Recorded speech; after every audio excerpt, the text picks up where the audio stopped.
कल कथा में हम लोग कहाँ पहुंचे थे याद है?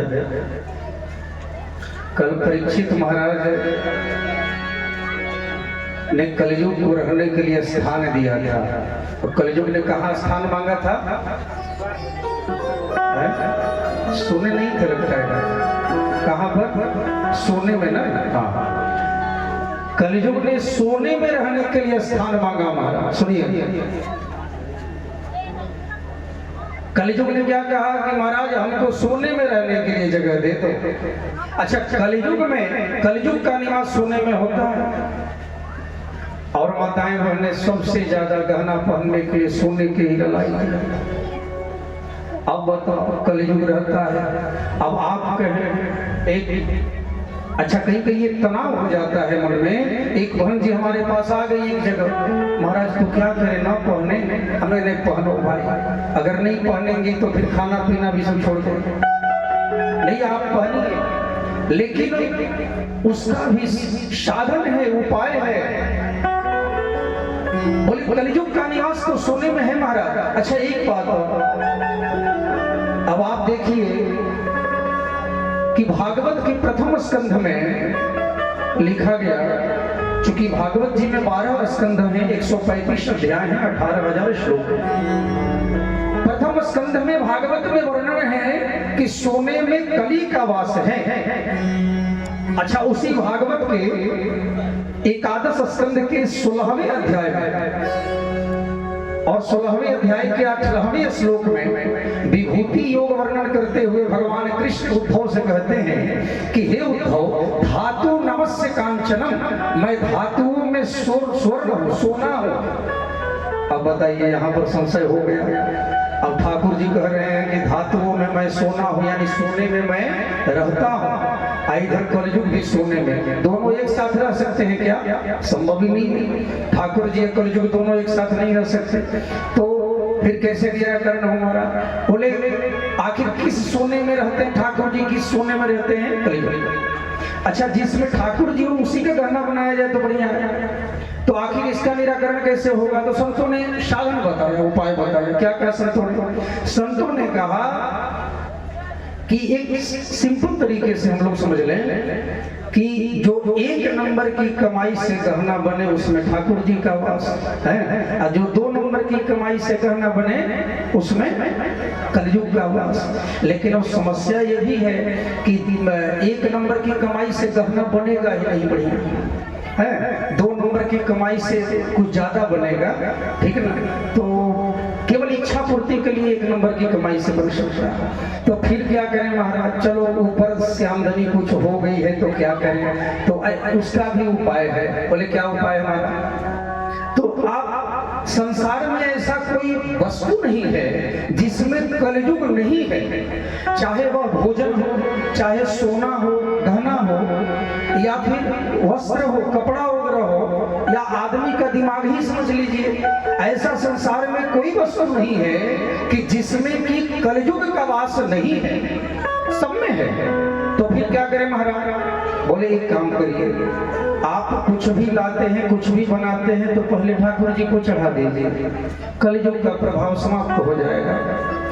आपने कपड़ा लाया अपने लिए मार्केट से, एक रुमाल भी लेकर के आइए नया, आप कुछ भी मार्केट से नया चीज लेकर के आइए तो पहले घर में ठाकुर जी को या फिर जिस देवी देवता को आप मानते हो, आप उनको जाकर के अर्पित कर दीजिए, चढ़ा दीजिए और प्रसाद के रूप में उसे पहन लीजिए। आपने कोई भी गहना बनवाया, पहले उसे ठाकुर जी को या देवी जी को चढ़ा दीजिए और उसे प्रसाद के रूप में पहन लीजिए, कलयुग का प्रभाव उसमें से समाप्त। अच्छा, सबसे ज्यादा कलयुग तो भोजन में है, इसलिए गोस्वामी जी ने लिखा कि तुम ही निवेदित भोजन करही,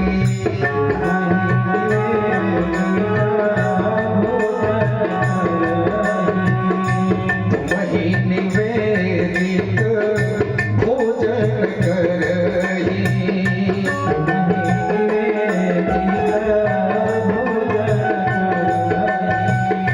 प्रभु प्रसाद पट भूषण धरही,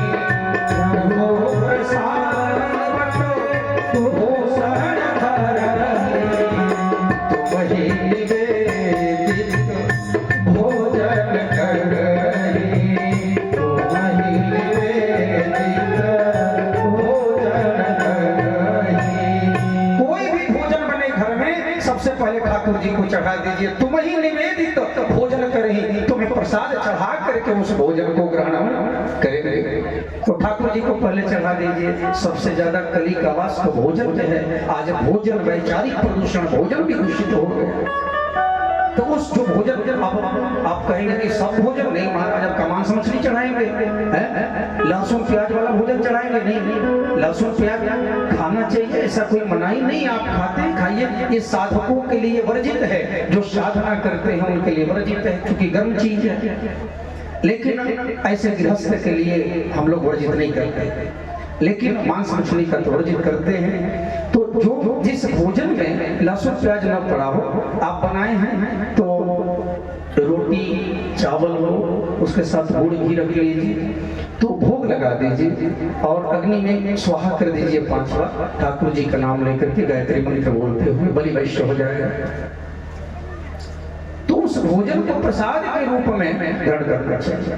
अच्छा एक बात बोले, भोजन बनाते समय, अच्छा भोजन किसे कहते हैं हमारा, सबका अलग अलग प्रक्रिया। पिछली बार बताए थे, याद होगा। और खाना भी अलग चीज होता है, भोजन भी अलग चीज होता है, और प्रसाद अलग चीज होता है। खाना जो बिना मन से बने, भोजन जो भजन गा करके बनाया जाए, प्रसाद जो प्रभु के चरणों में अर्पित करके पाया जाए। तो घर में प्रसाद बनना चाहिए, तो प्रसाद उसको अर्पण करें प्रभु को, तब उसे खाएं। तो कोई भी चीज हो उसमें कली का वास है, तो पहले ठाकुर जी को चढ़ा करके उसको ग्रहण कर लें। अब सोने में तो कली का वास हो गया। अब परीक्षित महाराज चले गए।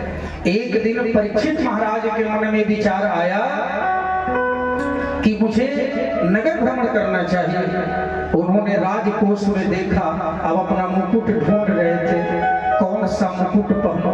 तो राजकोष में राजाओं का बहुत सारा मुकुट रहता है सोने का। तो राजकोष में उन्होंने देखा तो एक बड़ा ही सुंदर मुकुट रखा हुआ था। मंत्रियों से पूछा ये किसका मुकुट है?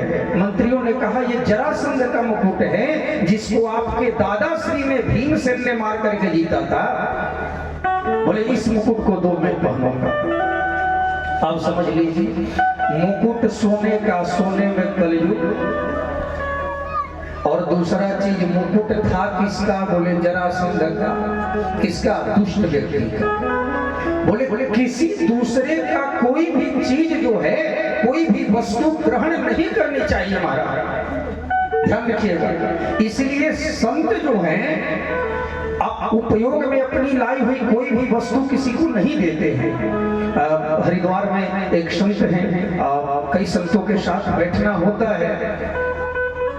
तो एक दिन बैठ के हम लोग सत्संग कर रहे थे, उनके एक शिष्य आए, उन्होंने कहा कि महाराज अपना आप गमछा दे दीजिए। बोले क्यों? रखो। लेकिन उन्होंने नहीं दिया। अब आप कहेंगे कि ये आसक्ति है संत की? नहीं महाराज, क्योंकि वो ऊर्जा उसमें प्रवाहित हो जाती है, वो तप की ऊर्जा, वो शक्ति, और वो शक्ति काम कर रही है। इसीलिए उस चीज को वो ग्रहण करते हैं और उस चीज को किसी को नहीं देते। अब उन्होंने कहा कि एक काम करिए कि अब वो मार्केट से एक चादर लेकर के आए और उन्होंने कहा कि महाराज आप इसको ग्रहण कर लीजिए, थोड़ा सा कंधे पर रख लीजिए, फिर हमको दे दीजिए। अच्छा आपने देखा होगा कई बार लोग गाड़ियां लेते हैं, नई गाड़ी खरीदे तो कोई संत लोग कहते हैं महाराज पहले आप बैठेंगे हैं तो हम बैठेंगे। इसका मतलब क्या? और माताओं बहनों में खास करके आदत है, तुम कल विवाह है अपनी, वो वाली साड़ी दे देना जो 2000 की खरीदी थी, पहन के दे दे। लेकिन एक बात का ध्यान रखिए, किसी का कोई सामान, कोई वस्तु यूज नहीं करनी चाहिए, प्रयोग में नहीं आना चाहिए। मान लीजिए कि वो व्यक्ति दुष्ट है, वो व्यक्ति यदि सही नहीं है और उसका कपड़ा हम यूज कर रहे हैं, प्रयोग में ला रहे हैं, तो उसकी दुष्टता जो है, उसकी गलत ऊर्जा हमारे शरीर में प्रवेश कर जाती है। इसलिए जो है वही पहने, किसी का प्रयोग मत करिए। हाँ अगर आपकी नजर में वो अच्छा व्यक्ति है, साधना करता है, बढ़िया व्यक्ति है, तब तो आप पहन सकते हैं, बढ़िया व्यक्ति देगा ही। तो महाराज इसीलिए कही जाती है। अब मुकुट भी पहन लिया तो किसका? बोले जरासंध का, दुष्ट का मुकुट था। अब पहन करके चलती है। बोलो राधे राधे। बातचीत ना करें। आइए एक बार से कीर्तन कर ले। श्रीमन नारायण नारायण नारायण श्रीमन नारायण श्रीमन नारायण नारायण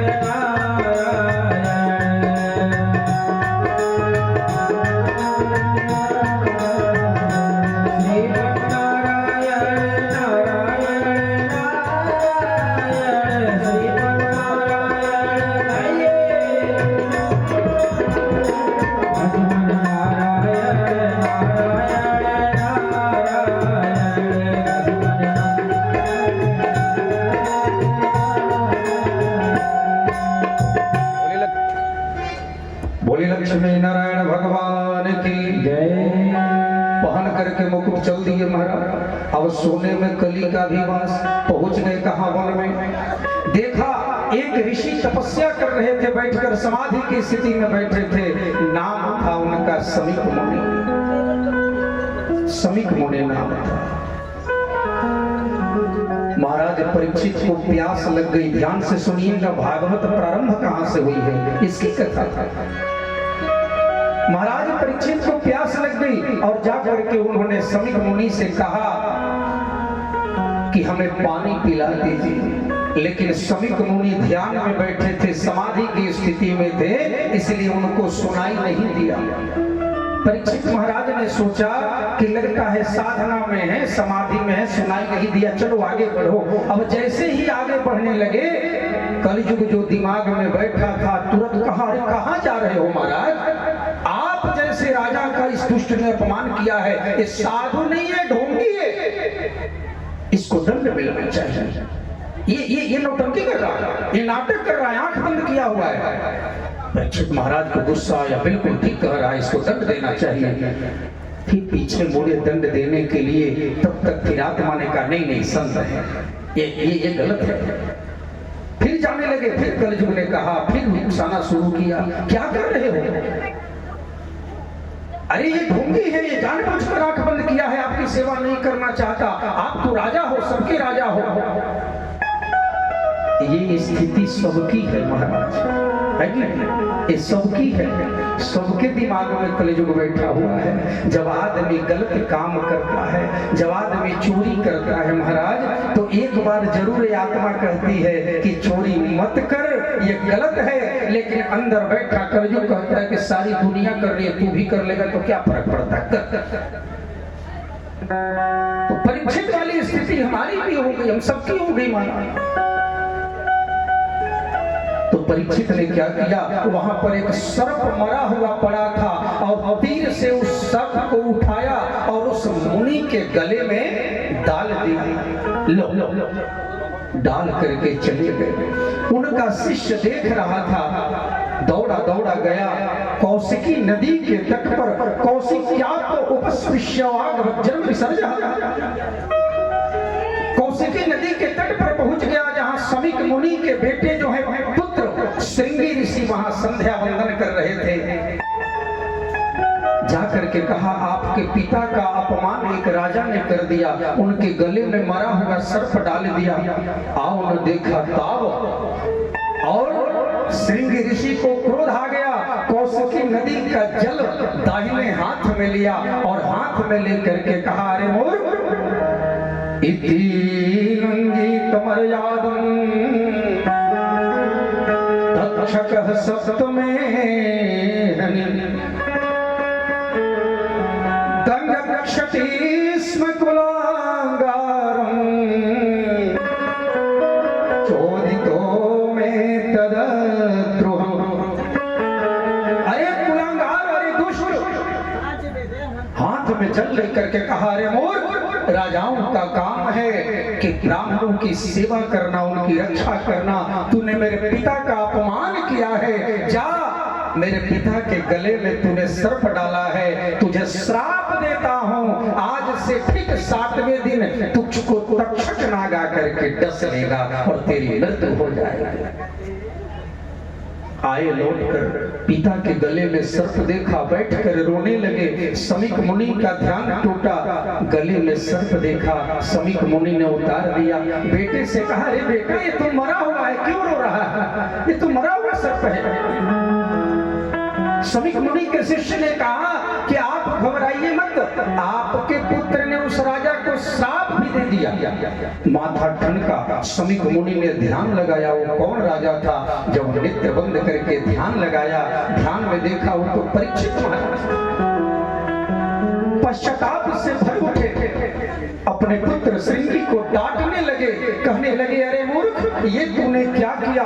इस धरती पर धर्म की रक्षा करने वाला सिर्फ एक ही राजा बचा था और तूने उसको भी श्राप दे दिया। अरे वो तो कलयुग का प्रभाव था कि उसने गलती कर दिया, उसकी कोई गलती नहीं थी, वही तो धर्म रक्षक है। तूने तो उसे श्राप दे दिया। ब्राह्मणों का काम किसी को श्राप देना नहीं है, आशीर्वाद देना है। लेकिन फिर भी बोले ब्राह्मण का श्राप व्यर्थ नहीं जाता, इसलिए अपने शिष्य गोरखमुख को बुलाया और बुला करके कहा कि जाओ और जा करके महाराज परीक्षित से कह दो कि 7वें दिन उनको तक्षक नाग डसने वाला है, इसलिए 7 दिन के अंदर अपनी मुक्ति का कोई उपाय कर ले ताकि उनको मुक्ति मिल जाए, क्योंकि अकाल मृत्यु होने वाली है। गोरखमुख गया दरबार में, परीक्षित महाराज बैठे थे मंत्रियों के साथ, और जैसे ही उसने कहा कि महाराज क्षमा करिएगा, आपको श्राप मिला हुआ है। समीक मुनि के गले में आपने मरा हुआ सर्प डाल दिया था, उनके पुत्र ने आपको श्राप दिया है कि 7वें दिन आपको तक्षक नाग आकर के डस लेगा, इसलिए आप अपनी मुक्ति का कोई उपाय कर लें। परीक्षित महाराज ने जैसे ही सुना, अपना मुकुट उतार करके रख दिया, आंख से अश्रु गिरने लगे। मंत्रियों ने कहा, महाराज क्यों रो रहे हैं? परीक्षित महाराज ने कहा कि रो इसलिए रहा हूं कि मुनि ने मुझ पर कितनी बड़ी कृपा की, उस ब्राह्मण ने मुझ पर कितनी बड़ी कृपा की। बोला, कृपा? आपको तो उन्होंने श्राप दिया है, तो इसमें कृपा कहाँ झलकती है? परीक्षित महाराज ने कहा, अहो मया नीच मनार्जवत्कृतं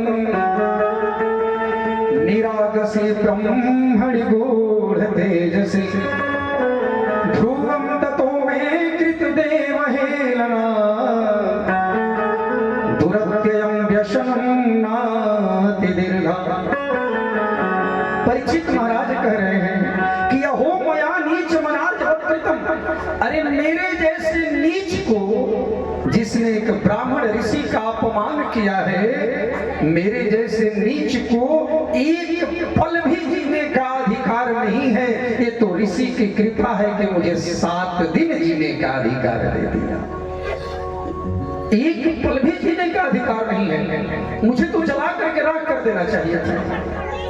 ये तो ऋषि की कृपा है कि 7 दिन। चलो, किसी के पास 7 दिन है क्या? है क्या किसी के पास 7 दिन? किसी के पास नहीं है। ये तो गारंटी हो गया, नहीं हो गया गारंटी कि चलो भैया एकदम 7 दिन के अंदर तो गारंटी हो गया कि तुमको कोई मार नहीं सकता। यहाँ तो किसी के पास गारंटी नहीं है। 7 दिन छोड़िए, रात में आदमी सोए तो ये गारंटी नहीं कि सुबह में उठ जाएगा। रात भर की बात छोड़ दीजिए, कोई हाथ उठाकर गारंटी लेकर जरा कहे तो मैं 1 घंटे बाद जीवित रहूंगा। नहीं महाराज, ये गारंटी क्यों नहीं ले सकता? क्योंकि हमारे श्वास की डोरों से दीनानाथ के हाथ में है, और जिस दिन उन्होंने छोड़ दिया उस दिन। लेकिन 7 दिन की गारंटी परीक्षित महाराज को मिल गई कि 7 दिन के अंदर यमराज की भी हिम्मत नहीं है कि आपको ले जा सके। बोले 7 दिन मुझे दिया, बड़ा एहसानमंद हो, मुकुट को रख दिया, राजपाट सब त्याग दिया, अपने 10 वर्ष के पुत्र जन्मेजय को राज्य काज सौंप दिया, मंत्रियों से कहा देखभाल करना, मैं तो अब जा रहा हूं। और हरिद्वार में आकर के आनंद तट पर बैठ गए महाराज, गंगा किनारे आकर बैठ गए। जैसे ही 88,000 शौनकादि ऋषियों को पता चला, सब आगे आकर के कहने लगे, अरे महाराज हमें बड़ा दुख हुआ। परीक्षित महाराज ने कहा, क्यों? बोले दुख इसलिए हुआ कि हमने सुना कि आपको श्राप मिला है। बताइए, आप जैसे धार्मिक राजा को श्राप मिलना चाहिए क्या? परीक्षित महाराज कहते हैं कि पहले ये बताइए कि आप 88,000 ऋषि लोग ये सुन के आए हैं कि मुझे श्राप मिला है। परीक्षित महाराज मुस्कुराते हुए कहते हैं कि प्रभु, अगर मैं जीवन भर प्रयास करता तो भी आप जैसे 88,000 संतों का दर्शन नहीं कर पाता, और ये श्राप का ही परिणाम है कि बिना बुलाए ही आप लोग आकर के हमें दर्शन की जगह दे दिए। तो अब ये बताइए कि ये श्राप है कि वरदान है? संतों का दर्शन हो जाए तो इसी कल्याण है। तो परीक्षित महाराज ने कहा कि अब ये सब छोड़िए कि श्राप मिला कैसे मिला, अब ये बात करने का विषय नहीं है। अब आप लोग विद्वान हैं, अब ये बताइए कि अब किया क्या जाए? जिसको 7 दिन में मरना हो उसको क्या करना चाहिए? ये देखिए, ये सबके लिए है महाराज, ये सबके लिए है, किसी एक के लिए नहीं है, ये सबके लिए है। 7 दिन में जिसको मरना हो उसको क्या करना चाहिए? और 7 ही दिन में तो सबको मरना है, किसी के लिए 8वां दिन थोड़े ना बना है। चाहे सोमवार को मरे, चाहे मंगलवार को, चाहे बुध को, चाहे फिर शुक्रवार, शनिवार, 8वां दिन तो किसी के लिए नहीं बना। इस 7 ही दिन में जाना। बोले 7 दिन में जिसको मरना है बताओ, समय कम है तो मुक्ति मिल जाए। अब उसमें से कोई ऋषि कह रहे हैं कि महामृत्युंजय करिए, कोई कह रहे हैं कि इस मंत्र का जप करिए, कोई कह रहे हैं कि उस मंत्र का जप करिए, कोई कह रहे हैं कि वेद का पाठ करिए, कोई कह रहा है कि उपनिषद का पाठ करिए, कोई कह रहा है कि राम नाम करिए, लेकिन संतुष्टि नहीं, संतुष्टि मन को नहीं मिली। और ये बातें हो रही थी महाराज, और तभी उसी समय, उसी क्षण तत्राभवद्गवान् व्यासपुत्रो यदृक्षया कामट्मानो नपेक्षः अलक्षलिङ्गो निजलाभतुष्टो वृतश्च बालैरवधूतवेषः।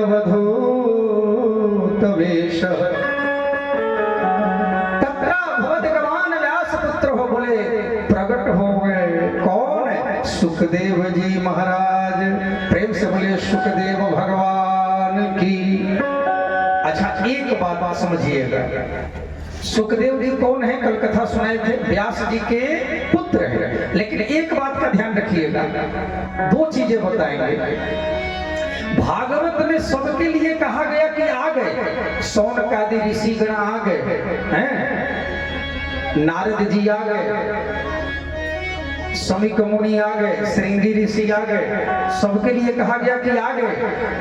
लेकिन एकमात्र सुखदेव जी के लिए कहा गया कि प्रकट हो गए। अब बताइए, प्रकट कौन होता है? भगवान ही होते हैं। प्रकट कौन होता है? बोले भगवान होते हैं। यानी सुखदेव जी कोई साधारण नहीं, स्वयं श्री हरि के अंश बता रहे हैं। और उम्र कितनी है? बोले 8 दूनी 16 वर्ष। बोले महाराज, ये डायरेक्ट 16 वर्ष कह देते तो क्या बिगड़ जाता, ये 8 दूनी कहने की क्या जरूरत थी? बोले इसमें भी रहस्य है। बोले रहस्य क्या है? तो उम्र तो 16 वर्ष की है महाराज, लेकिन मन 8 वर्ष के बालक की तरह है। जिस प्रकार 8 वर्ष का बालक स्त्री पुरुष का भेद नहीं जानता, उसी प्रकार से सुखदेव भगवान स्त्री पुरुष का भेद नहीं जानते। मन बिल्कुल स्वच्छ 8 वर्ष के बालक की तरह है, और 16 वर्ष की उम्र हो रही है महाराज। और देखने में कैसे हैं? बोले अलक्षलिंगो निजलाभतुष्टो वृतश्च बालैरवधूतवेषः। बोले अलक्षलिंगो बिल्कुल नंगे हैं, शरीर पर कोई वस्त्र नहीं है और पूरा शरीर राख से लपेटे हैं। बच्चे पीछे से पत्थर मारते हैं पागल समझ करके, लेकिन ये संत है महाराज अपने मग्न में जा रहे हैं।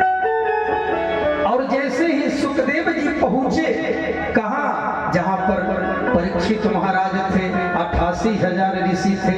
जैसे सुखदेव जी पहुंचते हैं, 88,000 ऋषि दंडवत धरती पर लेट करके प्रणाम करते हैं।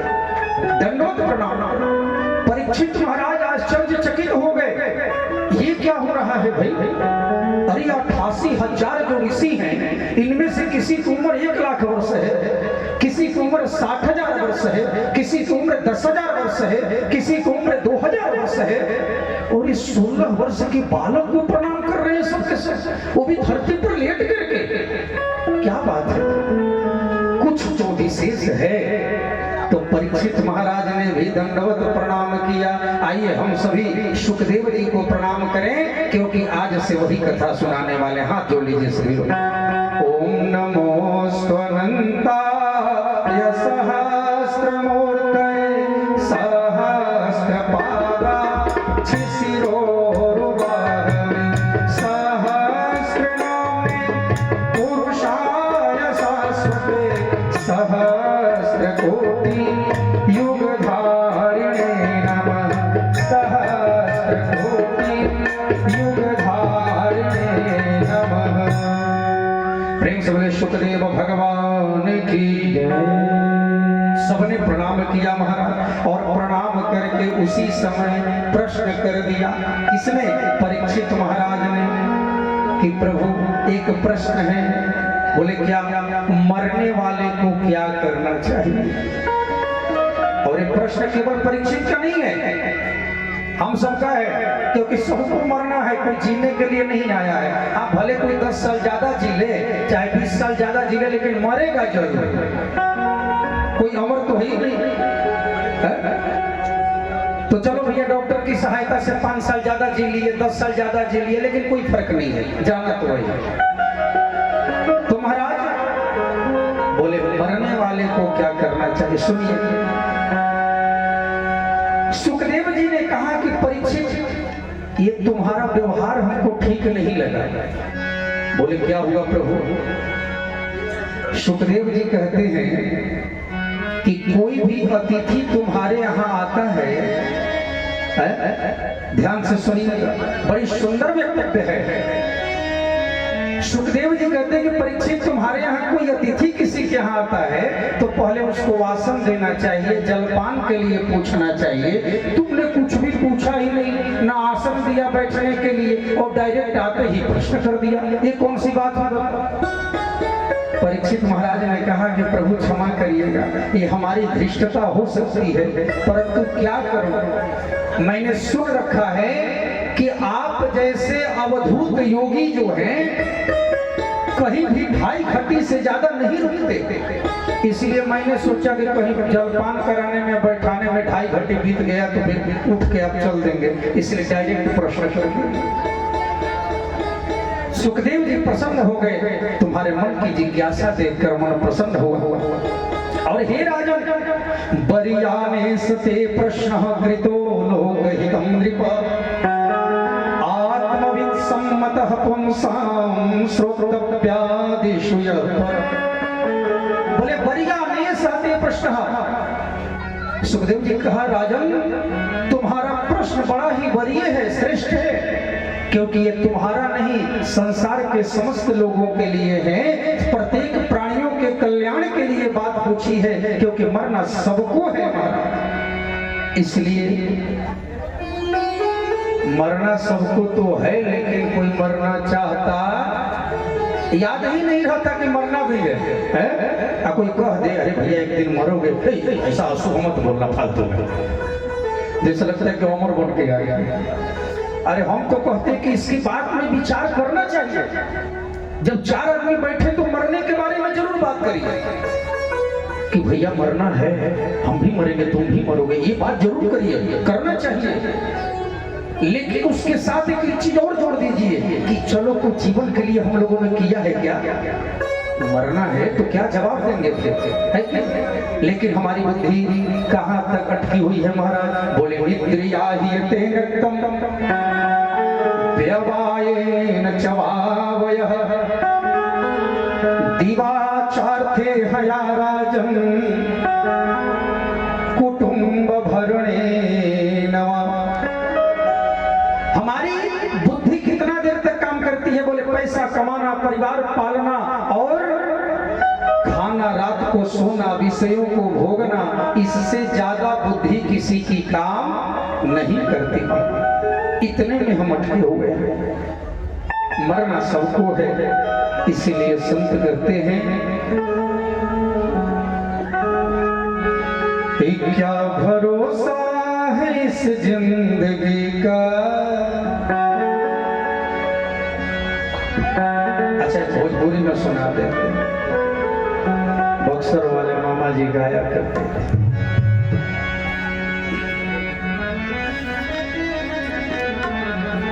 जगत में